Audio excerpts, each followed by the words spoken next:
ప్రతి ఉదయం దేవుని వాగ్దానం అనే కార్యక్రమానికి ప్రేమతో మిమ్మల్ని ఆహ్వానిస్తుంటున్నాను.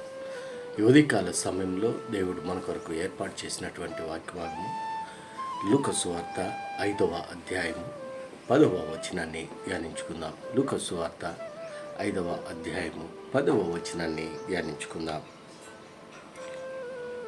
అందుకు యేసు భయపడకుము, ఇప్పటి నుండి నీవు మనుషులను పట్టువాడవై ఉందువని సీమోనుతో చెప్పాను.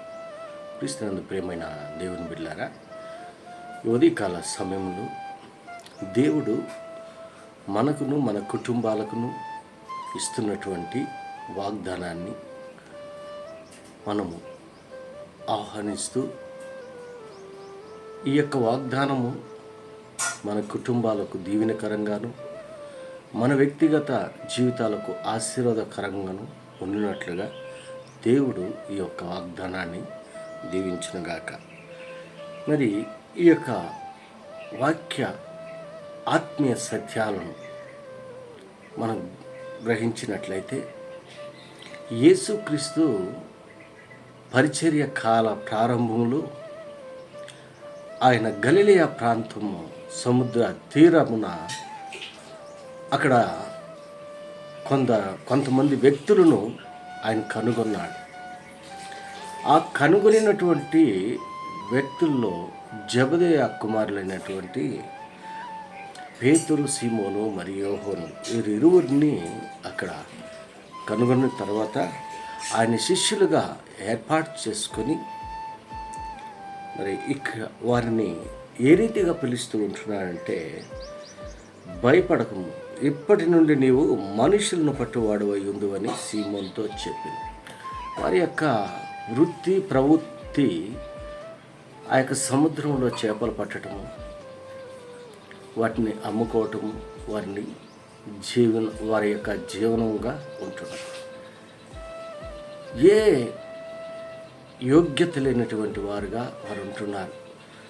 వారి యొక్క జీవితాన్ని మనం గమనించినట్లయితే, ఎటువంటి విద్యా అర్హతలు లేనటువంటి వారు, నాగరికత తెలియనటువంటి వారుగా వారు ఉంటున్నారు. జాలర్లు అనగా చేపలు పట్టేటువంటి వారు.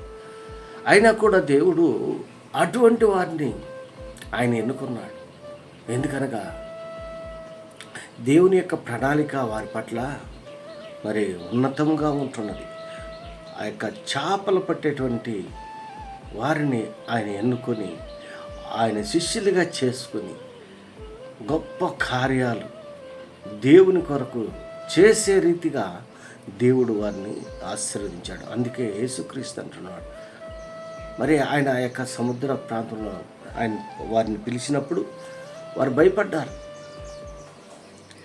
మరి అందుకు యేసు చెప్తున్నాడు, నువ్వు భయపడాల్సిన అవసరం లేదు. నువ్వు ఇంతవరకు చేపలు పట్టావు, ఇక మీదట మనుషులను పట్టేటువంటి జాలర్లుగా నేను చేస్తానన్నప్పుడు, వారు చదువు లేనటువంటి పామర్లు, అర్థం కాలేదు ఆత్మీయ సత్యము ఆ యొక్క మాటల్లో ఉంటుంది.